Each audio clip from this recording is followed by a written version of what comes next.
Hi guys, we are going to do the video on why my husband was deported.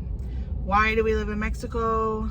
What happened? It's the number one question that I get, I would say. Why was he deported? What did he do? Why didn't you fix his papers? So we're going to talk about that right now. So I was with my husband for all of his deportations. We were together as a couple. So I know what happened, but I want him to try to tell the story because ultimately this happened to you, right? Yeah. So I'm gonna play dumb a little bit and I'm gonna interview him. So let's see how it goes. So I think one important thing is, why did you come to the United States? And why didn't you do it legally? I went to United States because I tried to get better, like in life, like make money, come to Mexico and build my house. So you went to the United States to make money and build your house in Mexico? Yeah, it's a plan. So you didn't plan to stay in the United States originally, right? Yep. And by the way, we're sitting in traffic, so we're gonna make the video right now, so bear with us. Okay, so then why didn't you cross the border legally? Why didn't you get a visa to go to the United States? So I don't think it's gonna give me the visa. For me, I think it's easy to cross the border, and years ago, Back then, it was Yeah, easier to back cross the then, border. Could you afford the visa? No, I don't think so. You don't think so?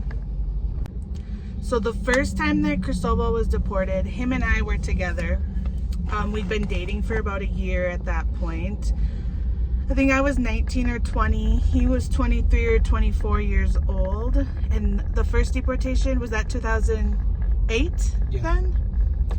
Okay, so the first deportation was in 2008. And he had no prior criminal history other than crossing into the United States undocumented.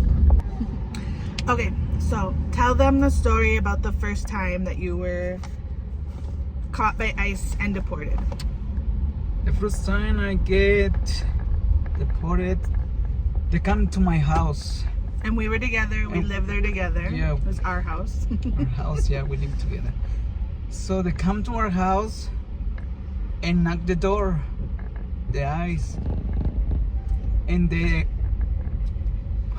Aggressively. They aggressively were knocking at the door. We lived in a mobile home. They knocked on the front door and the side door. There were multiple people there.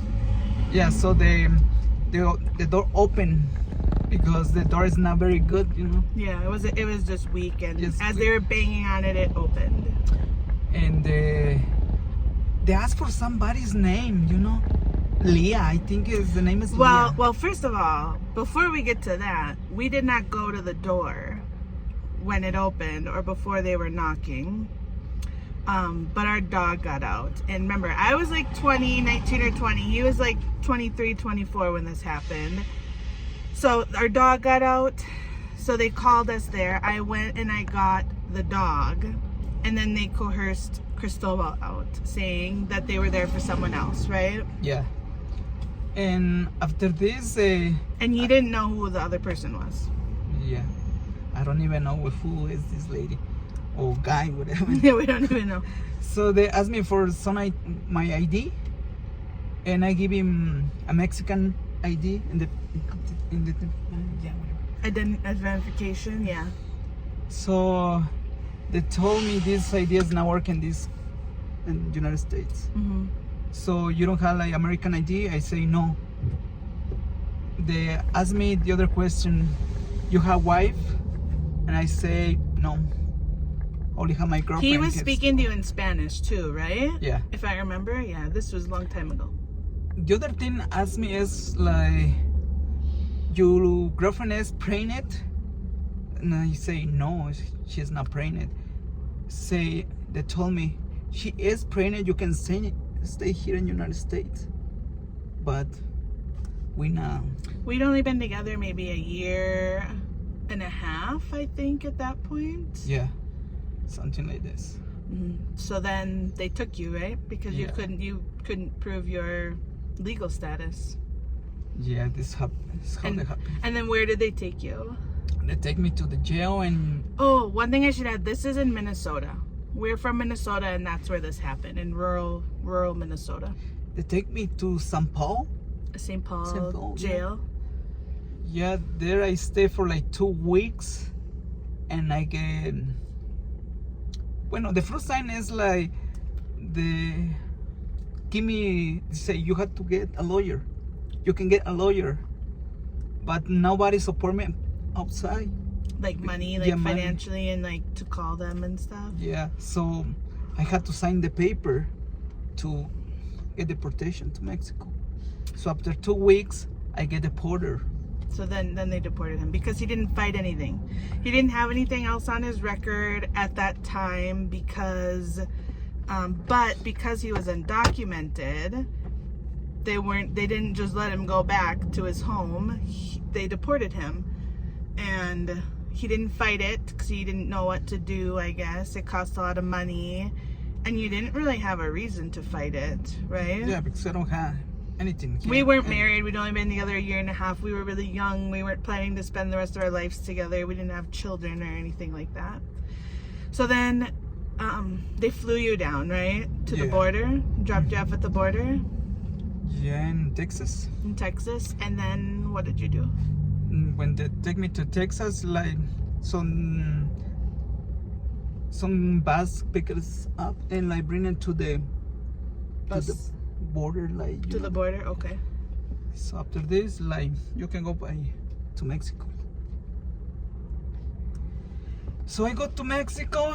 I stay for like 7 months. I think it's 7. How did you get from the border to your home? Actually, I don't even know.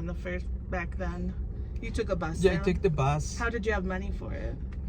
I think I had some money in my wallet. I don't remember. And I remember I brought you a bag of clothes and stuff, but I don't think I gave you any money at that point. I don't remember. Maybe I did. No, I think I had some money Like it was in your wallet. Yeah. Yeah, and then they give you that, whatever you And have. they give me a check. But I remember I did bring you a bag of clothes then, right? Yeah. Yeah, I remember that. That was so awkward for me, you guys. I was so uneducated about it. I grew up, like, I didn't know what to do in all of this. I didn't grow up undocumented or around people that were undocumented. So all of this was like foreign to me. Okay, we're still in traffic. It's really bad. So we're on our way to HEB in Querétaro. Okay, so then you went to your family in Guanajuato after they dropped you off at the border, and you stayed there for like 6 or 7 months. Yeah, 7 months. And then why did you return back to the United States? Because it's like, I get like, it's hard to, after you come to United States, it's hard to stay in Mexico. You miss your work, friends, and you. And me, right? Yeah. So then he did come back illegally across the border again. At this point, he must have received a ban from the United States. We don't know how long, probably 5 years, I would guess. So then what happened? You crossed the border, and then what?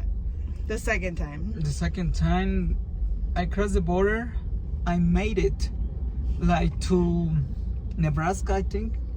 So it's checkpoint there, and There's a checkpoint in Nebraska on his way up from the border to Minnesota. yeah. So they ask for IDs, and I give him my ID, and I get one deported, so it's easy to catch me again, like take me to the immigration stuff. Yeah. So then basically they took you to jail. 2 weeks later they deported you again. Yeah. I sent you another bag. I remember like mailing stuff to wherever you were. Yeah. The other thing is like the car don't have like Oh, papers. the person that was driving you up to Minnesota. You don't have papers. You don't have license. The guy. Insurance. So It was so easy to catch you. yeah, it's so easy. So that was a quick one. He came in and was immediately deported again. And that time he didn't go visit family. You came right back again, didn't you? Yeah. He didn't go back to family. He just returned over the border again illegally with a longer ban on his record. That was the third time. And that time you made it to Minnesota, right? Yeah. And so that was finally in 2009. Yeah, that was in 2009. You came back after your second deportation.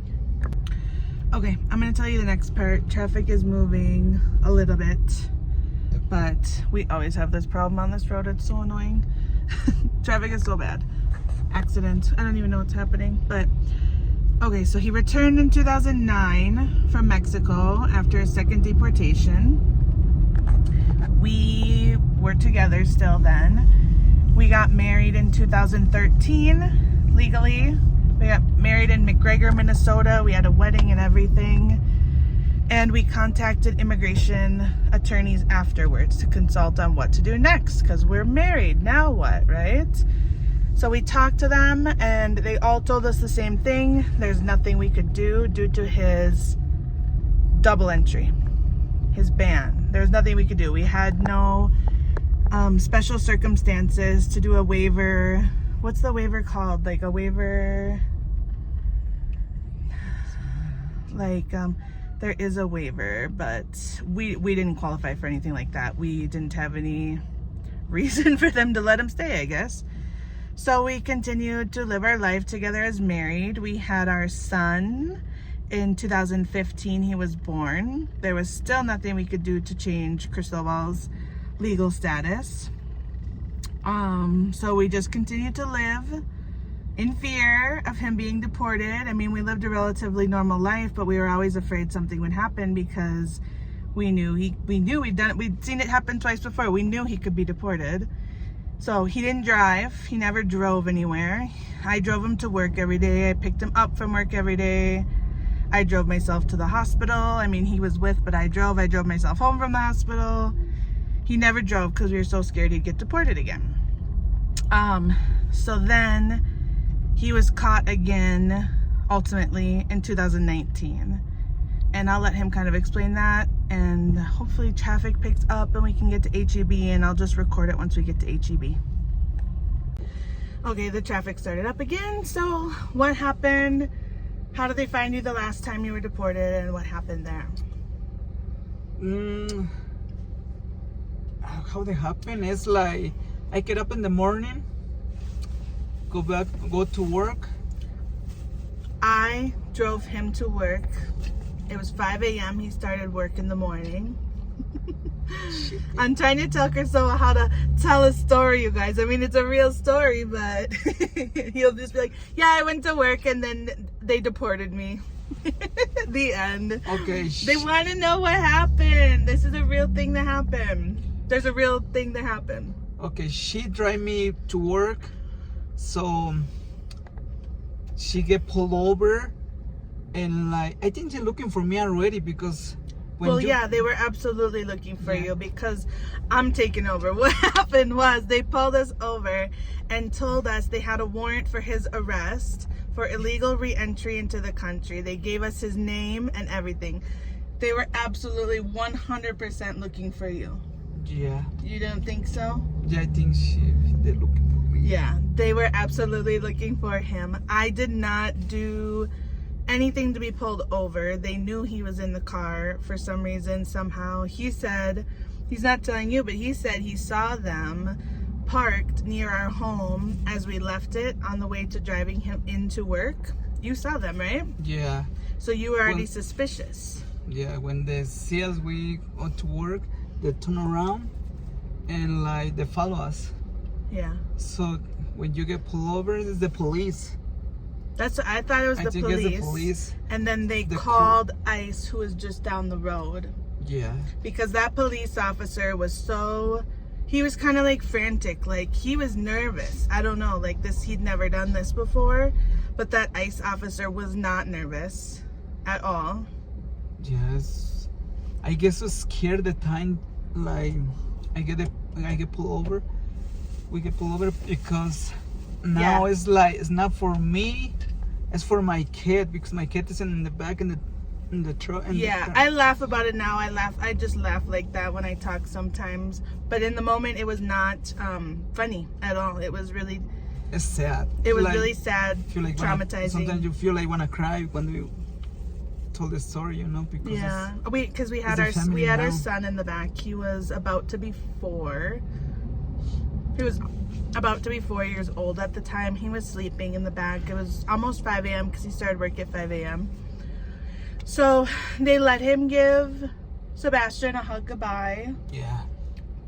Because I cried to him that he would never see his dad again, and they let him give Sebastian a hug goodbye. They took him into custody.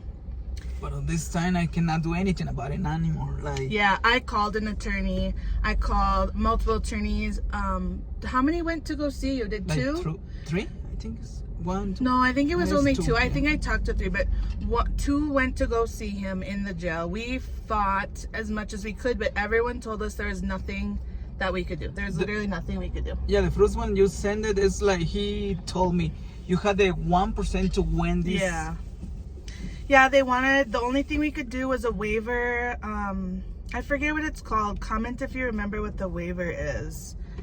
The waiver was something for like if we had a child with special needs, or if I was dying. It's something in those cases. We tried to apply for a stay of deportation, but we had no special cases that would allow for that. There was no reason to let him stay. You need a lot of proof. Yeah. You had to prove a lot of stuff. Based on his history, he was deported. So he was in the jail again for about 2 weeks. And then he was ultimately deported, dropped off at the border, and made it to his family in Guanajuato, which is where we live now. And we decided we weren't going to do that anymore. We hated living our life that way. And there would never be anything we could do differently. So I decided to move to Guanajuato with our son.